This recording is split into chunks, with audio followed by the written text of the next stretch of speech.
And that's kind of hard to hear because, like, you'll hear talk about Suge. Damn, man, and you heard me talk about it.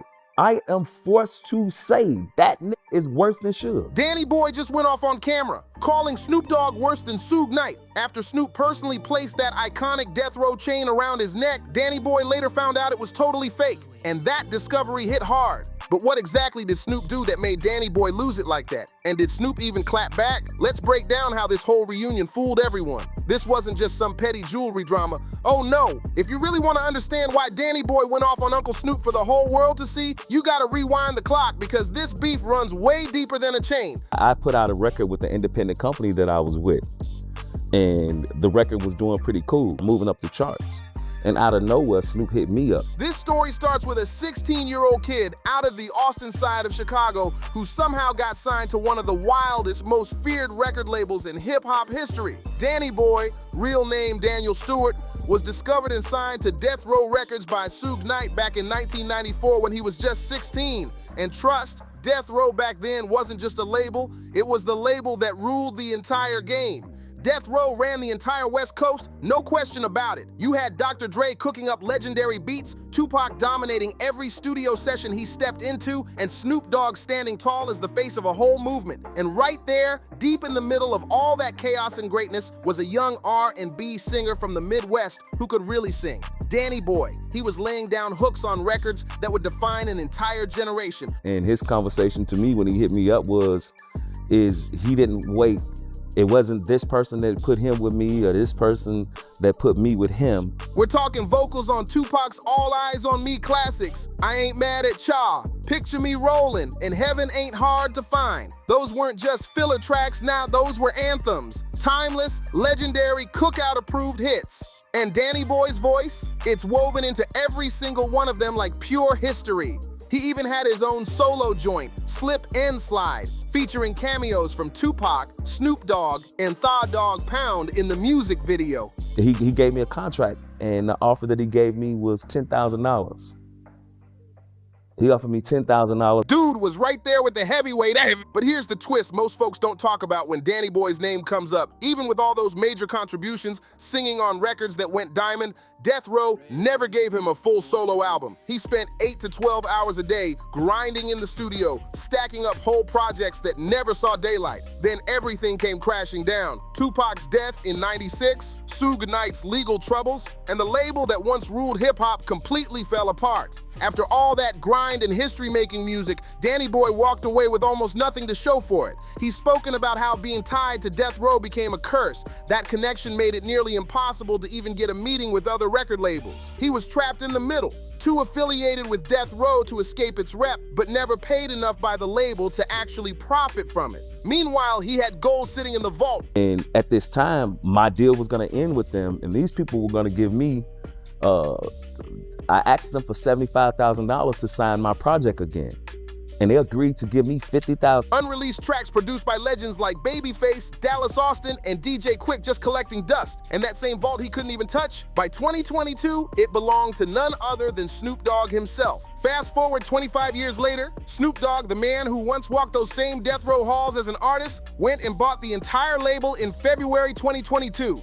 For Danny Boy, that moment hit deep. It felt like hope, but a complicated kind of hope. Because while part of him wanted to believe things might finally turn around, another part knew it wasn't that simple. He wasn't begging and he wasn't chasing sympathy. Danny Boy just wanted somebody, especially Snoop, to finally circle back and show love to the artist who built that legendary catalog Snoop was now sitting on. Then out of nowhere, things started moving. In 2023, Danny Boy was out here doing his thing completely independent. No label backing him, no big budget machine pushing him, just pure grind and passion. And guess what? He actually dropped a record that started catching serious traction. On that, life put you like that anyway. Suge brought you around, I don't even know you. He broke it down himself in an interview. His song climbed all the way to number 10 on the Billboard charts. For an independent artist who'd been out of the spotlight for decades, that wasn't just a cool moment. That was a full-blown comeback statement. And apparently, that's what finally grabbed Snoop's attention. Danny Boy said the call from Snoop came straight out of nowhere. No warning, no setup, just boom, out the blue. According to him, Snoop was hyping him up big time, talking about faith, talking about destiny, and dropping all the right words that hit deep for someone who'd been slept on for years. And so he offered me, you know, he give me this chain, I put it on, and I'm living in the middle of the hood. Nice spot, but I'm in the hood where it go down at. For Danny Boy, hearing that from Snoop felt like everything was finally lining up, like maybe, just maybe, his moment had finally arrived. So what was Snoop really basing this whole reconnection on? According to Danny Boy, Snoop made it sound like the universe itself lined it up, like fate had finally come full circle, something way bigger than either of them. Now imagine being in Danny Boy's position for a second, feeling overlooked and disrespected for years, wondering if your time would ever come again. He even once suggested that maybe Snoop had avoided working with him because of his sexuality. Danny Boy publicly came out as gay in 2016, and he's admitted before that the Death Row crew never truly treated him like one of their own. Like, this ain't shit. This ain't worth shit.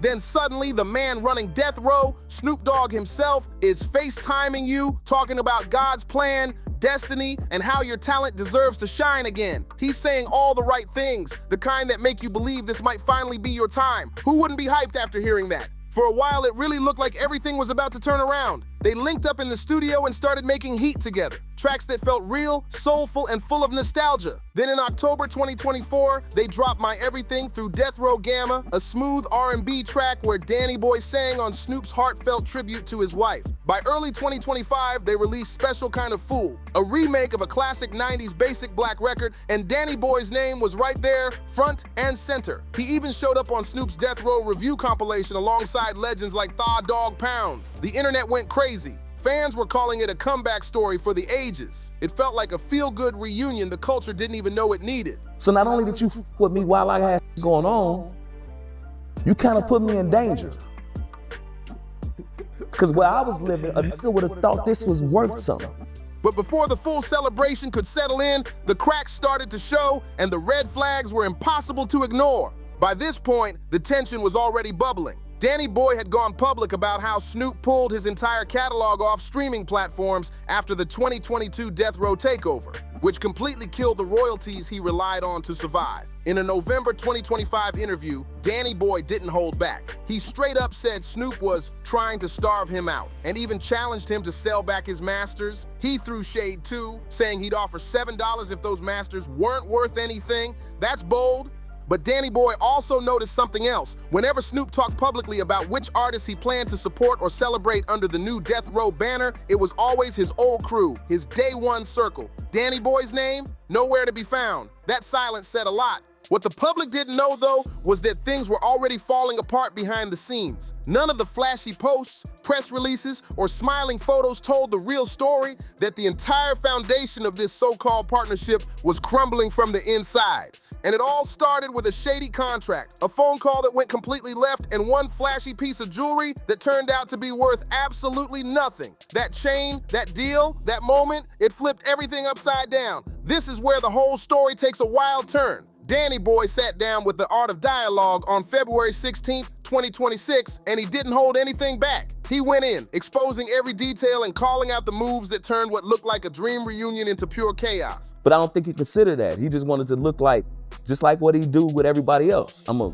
pass out all these. No sugarcoating, no polished answers, no PR spin, just straight, raw truth. Danny Boy didn't hold anything back, and what he laid out painted a wild picture that, if true, makes the whole reunion look fake from day one. All that talk about love, legacy, and loyalty, according to him, it was just a flashy cover for something way less genuine, a setup dressed up in nostalgia and good vibes that never really existed. Let's start with the money, because that's where things really started falling apart. Danny Boy says when it came time to make things official and sign on the dotted line, Snoop slid him an offer that made his jaw drop, but not in a good way. The deal? Just 10 racks for 2 singles. Yeah, 10 grand total, from a man sitting on a multi-million-dollar brand empire. But that wasn't even the wildest part. Danny Boy's lawyer took one look at the contract and spotted something that changed everything. A 7-year exclusivity clause, baked right into the fine print. That's kind of hard to hear because, like, you'll hear a motherfucker talk about Suge. Damn, man, and you heard me talk about it. I am forced to say that is worse than Suge. That meant if he signed, he'd be locked down to Snoop and only Snoop for nearly a decade, all for a check smaller than what some people spend on a used car. And here's the kicker. Danny Boy claims he already had 50 bands lined up from an indie label he'd been working with before all this. So from his side, this wasn't just a bad deal, It felt like disrespect, the kind of move that made him question whether the reunion was ever about music or just about control. I mean, all bullshit aside, let the balloons down. Neck and room. There's nothing in the room. There's nothing but honesty. According to Danny Boy, that moment right there, the lowball offer, the hidden clause, the fine print that didn't add up, was the beginning of the end. Everything that followed, every smile and handshake suddenly started to look like part of a show that was never meant to last. So picture this. Danny Boy walks away from a $50,000 deal just to take a $10,000 offer from Snoop Dogg, all off the strength of trust, loyalty, and good vibes. But the second he started asking real questions, like, why does this contract got me locked in for 7 years? Everything changed. Danny Boy says Snoop's whole energy flipped instantly.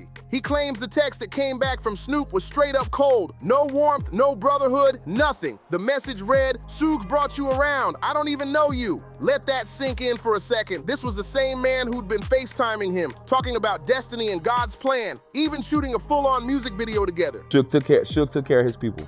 Shook took care of him. I don't know what their business was because I told you how I felt about my business, but he took care of us.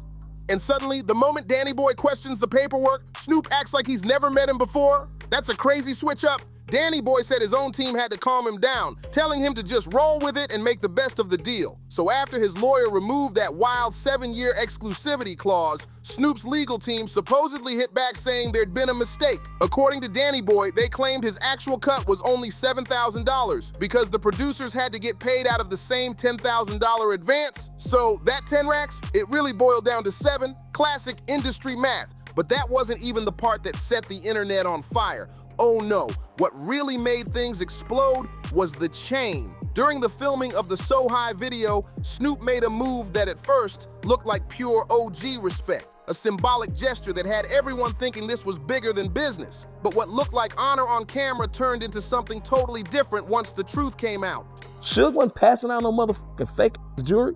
Suge fed 500 to 600 single mothers on Mother's Day. Snoop took a death row chain right off his own neck in front of the whole crew and placed it on Danny Boy. The piece looked crazy heavy, shining hard under the lights, dripping like it was covered in real ice. Danny Boy even talked about the moment himself. He said it felt powerful, like a sign that everything had finally come full circle. He brought that chain all the way back to the west side of Chicago and wore it with pride. Not because he was flexing, but because of what it meant. To him, that chain stood for acceptance. There was little death row medallions, and them motherfuckers was little 10, 15 karat little chains. They were real. Loyalty, and finally having a seat at the same table that built his career from the ground up. It wasn't about the shine, it was about the symbol. And let's be real, Chicago's no easy place to move around with something that flashy. Danny Boy said he even kept protection on him because he believed that death row chain around his neck was the real deal. Solid gold and diamonds worth serious money. That's how deep the meaning ran for him. But then came the moment that flipped everything upside down.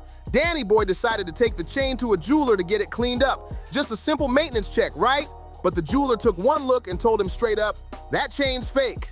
Man, I can't wait for to hear some of them niggas that's sitting around waiting for Snoop to roll something off the table that they had. You meet him, he getting everybody these old fake ass baddie chains. No diamonds, no gold, just cubic zirconia and moissanite at best. Costume jewelry dressed up to look expensive. Everything he thought that chain represented, the trust, the respect, the bond, shattered in an instant. Let that sink in for a second. This man was walking through one of the most active hoods in Chicago, fully strapped, staying alert, protecting a chain he truly believed was a personal blessing from Snoop Dogg himself. But the crazy part, that piece around his neck, the one he was ready to defend with his life, was worth less than something you'd grab from a mall kiosk. Danny Boy explained how that moment cut deep. It wasn't just about fake jewelry, it was about respect. That's what took this whole story from simple industry beef to something way more personal. Because in Danny Boy's eyes, Snoop didn't just hand him a cheap chain, he handed him a symbol that carried dangerous weight in the streets. Think about it. But when a person like Jewel died, I bet you that didn't even go to the service. I bet you he didn't send a flower. You didn't send a flower to Jewel's funeral. A big, heavy, iced out looking death row chain placed on him by one of the most iconic rappers alive. On camera, in front of everyone. That image alone could have gotten him in serious trouble moving through the neighborhoods he called home, where Danny Boy's from. People get pressed over jewelry that looks expensive. Real or not, doesn't matter. The streets don't test it before they take it. It got so bad, Danny Boy said he even tried to sell the chain, hoping maybe the fact it came from Snoop Dogg might give it some value. But nope, nobody wanted it. He even tried to auction it off and still, zero takers. I don't ever want to work with that nigga again. For nothing. Like, unless somebody like, oh, it's a big bag, death row going on. The entire situation hit a dead end, and the line he dropped while describing it has since blown up all over the internet. A quote that summed up his frustration and the sting of realizing what that gift really meant. That moment, when Danny Boy realized the whole chain gesture was just a front, that maybe it was never meant to hold real value, that's what shattered everything. The trust, the friendship, the brotherhood, gone. And it didn't stop there, not even close. Danny Boy dropped another bomb. Give me the masters, give me my shit. Let me have it. He claimed he personally lined up a $5 million international performance deal that could have been huge for both of them, with his own commission sitting around $250,000. But according to him, once the paperwork was ready, Snoop's team completely ghosted him, vanished like smoke. No money, no follow-up, nothing. And to make things even messier, Danny Boy says Snoop went and blocked him on Instagram after he started publicly tagging him about the whole situation. But Danny Boy didn't back down, not even a little. He went right back online and tagged Snoop again, calling him out exactly how he saw it. No filters, no holding back. From that point on, Danny Boy made it clear he wasn't done talking. He had something specific and explosive to say about who Snoop Dogg really is beneath all that Uncle Snoop branding the world loves so much. He said it straight up. Under the smiles, the fame, and the family-friendly image, there's another side people don't see. And then came the line that broke the internet, the statement nobody ever expected to hear out loud. Danny Boy looked straight into the camera, no hesitation, no stumble, and said it plain. Snoop Dogg is worse than Suge Knight. That one line flipped everything upside down, fans stunned, blogs in overdrive, and the culture asking the question no one thought they'd ever have to. Could Danny Boy actually be telling the truth about Uncle Snoop? You gotta understand the weight behind dropping a line like that. Suge Knight isn't just any name. He's one of the most infamous figures in hip-hop history. We're talking about a man sitting behind bars tied to intimidation, raw power moves, and some of the wildest chapters the rap game has ever seen. And now here's Danny Boy, the same kid Suge took in at 16, lived under his roof, and even became his legal guardian, saying straight up that Snoop Dogg, the world's Uncle Snoop, the dude who carried the Olympic torch and smiles from cereal boxes, is worse than Suge Knight. That's not just bold, that's explosive. To even say that out loud takes things to a whole different level. But here's where it gets even deeper. Danny Boy's point wasn't about violence or physical threats. Nah, his argument was about something else entirely. Finesse and deception. He called out the illusion behind it all. The charm, the smooth talk, and the good guy image that, in his view, hides the same kind of control that Suge used to show right out in the open. Danny Boy said that for all the heat Suge Knight ever caught, at least Suge was honest about who he was. He didn't pretend to be anything different. According to Danny Boy, Suge might have been rough, but he was real. He put money in people's pockets before taking a cut for himself. That's the contrast Danny Boy wanted the world to see. The difference between being feared and being finessed. Then Danny Boy hit Snoop with the hardest comparison he could possibly make, the chains. He pointed out that back in the original Death Row days, Suge Knight was handing out real gold pieces. We're talking 10 to 15 carats, not just to artists, but even to single mothers at community events. Suge would throw Mother's Day giveaways, feeding 500 to 600 families while blessing people with authentic jewelry straight from his own label. Now let that sink in for a second. Suge was giving out real chains to strangers, while Snoop allegedly gave a fake one to someone he called family. Danny Boy wasn't gonna let that slide, not after how personal that gesture felt to him. Then he dropped what might be the coldest line of the entire interview. He said Snoop's out here passing out cheap promo chains and dusty Death Row merch, basically turning people into walking billboards for free. That hit hard because it wasn't just about jewelry anymore. It was about respect, value, and how real loyalty should look when the cameras aren't rolling. But Danny Boy didn't stop there. He brought up something that clearly still weighed heavy on him. How Snoop handled things when Jewel passed away. For those who don't know, Jewel was a legendary vocalist from the original Death Row roster, a woman whose voice helped define that entire era of music. According to Danny Boy, Snoop showed zero love when she passed. No public tribute, no flowers, no acknowledgement for someone who helped build the same legacy he now profits from. That for Danny Boy said it all. The difference between what looks like loyalty and what's really just branding. For Danny Boy, that was the breaking point. That moment said everything. Here was Jewel, a woman who helped build the same catalog Snoop now profits from. And according to Danny Boy, the man running Death Row couldn't even send a simple flower arrangement to her funeral. That hit deep. He reminded everyone that toward the end of her life, Jewel was working a regular job just to make ends meet, even had to start a GoFundMe. Meanwhile, Snoop was out here gifting cash on live streams to random people who had nothing to do with Death Row's legacy. Danny Boy didn't stop there. He called out how the Lady of Rage, another OG from the original Death Row roster, should have been sitting at the executive table once Snoop took over. But instead, he says those seats got filled with what he called ass kissers.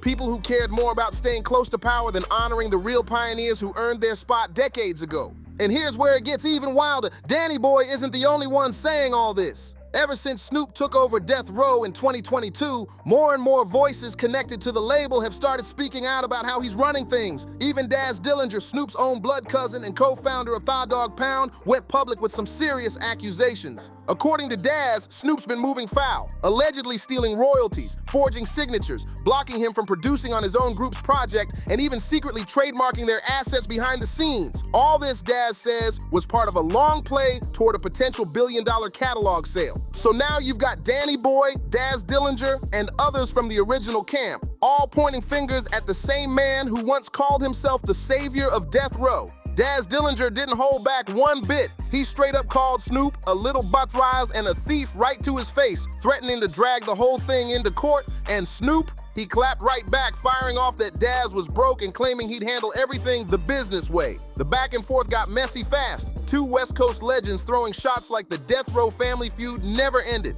Then came Suge Knight, who even from behind bars wasn't staying quiet. In a March 2025 interview, Suge went straight at Snoop's neck, questioning whether Snoop's Death Row purchase was even legit. He demanded to see receipts, calling the whole deal shady and accusing Snoop of tearing down everything Death Row once stood for. Suge said that back in his day, Thigh Dog Pound was moving real numbers, selling records, running charts, and under Snoop's leadership, those same artists started flopping. He made it clear he thought Snoop had turned the Death Row empire into nothing more than a brand play. And as if things couldn't get heavier, Nate Dogg's son, Nigel, stepped forward with his own claim, saying Snoop took his late father's master straight from his grandmother's house without the family's full blessing. Snoop denied it all, but the accusation only added another layer to an already crumbling situation. Every new claim just made the whole Death Row revival look shakier and more complicated. So now everyone's asking the same million-dollar question. What does Snoop have to say about any of this? And honestly, so far, nothing.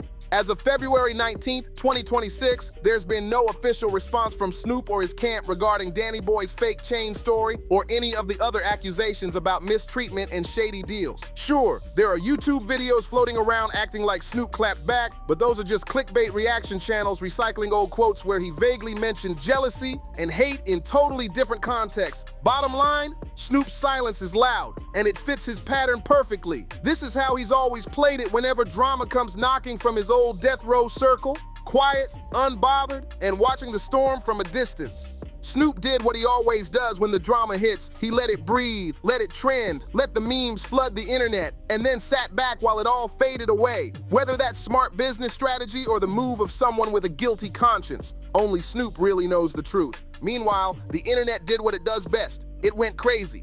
The main interview clip pulled in over 378,000 views on YouTube, while Instagram Reels racked up 16,000 plus likes and nearly 2,000 comments in just days. The hip-hop community jumped straight into debate mode, some clowning, some defending, and everyone picking sides. A lot of people turned it into a full-blown meme fest. The phrase "baddie chain" went viral overnight. Timelines filled with jokes, edits, and fake diamond filters. Plenty of commenters said Danny Boy was being ungrateful, arguing that he shouldn't have tried to pawn a gift in the first place. But not everyone saw it that way. There was a whole other group that stood with Danny Boy, calling out Snoop for what they saw as a long-running pattern of fake generosity and industry manipulation. They connected this mess to the Daz Dillinger situation, saying the pieces all fit together. The fake chain, the blocked royalties, the ghosted deals. To them, it wasn't just one bad look, it was a pattern. But the part that hit hardest, the part that made even Danny Boy's critics stop scrolling, was what he said at the very end. After everything, the fake jewelry, the shady contract, the disrespect, he said he's not bitter, he's just done with it.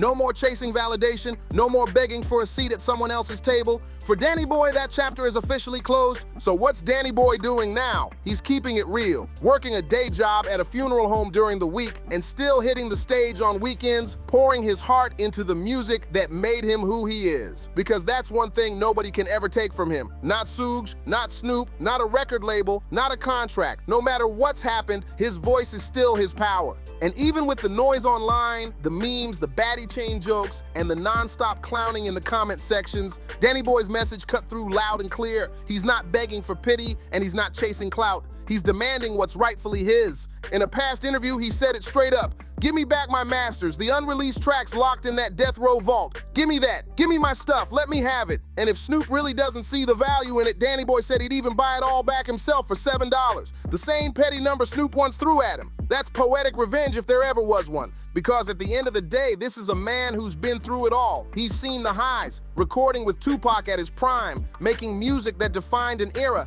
and he's lived the lows, watching the label crumble, losing friends, and realizing the second chance he thought he got was hollow, like a cubic zirconia pendant posing as gold. And yet through it all, Danny Boy still standing tall, still singing, still 10 toes down, fighting for the respect and recognition he earned. Whether you see Danny Boy as justified or ungrateful, and whether you view Snoop as a shrewd businessman or a straight-up snake, one thing's for sure, this story goes way deeper than a fake chain. It's about what that chain symbolized: loyalty, legacy, and respect. It's about a man who lent his voice to some of the greatest records ever made, waited decades for his moment, and when the biggest name in rap finally called him back to the table, he discovered the harsh truth: the table, the food, and even the silverware were all made of plastic. And if there's a lesson hiding inside all this chaos, Danny Boy already said it best: you reap what you sow, and karma, it don't miss nobody. No matter how high up you are, what's done in the dark always comes to light. Thanks for rocking with us and watching this wild story unfold. If you're vibing with this kind of deep dive drama and behind the scenes truth, don't forget to like, share, and subscribe to the channel, Bleeding Spotlight, where we keep it real and bring you the stories the industry doesn't want told. Drop your thoughts in the comments, let us know whose side you're on, and we'll catch you on the next one.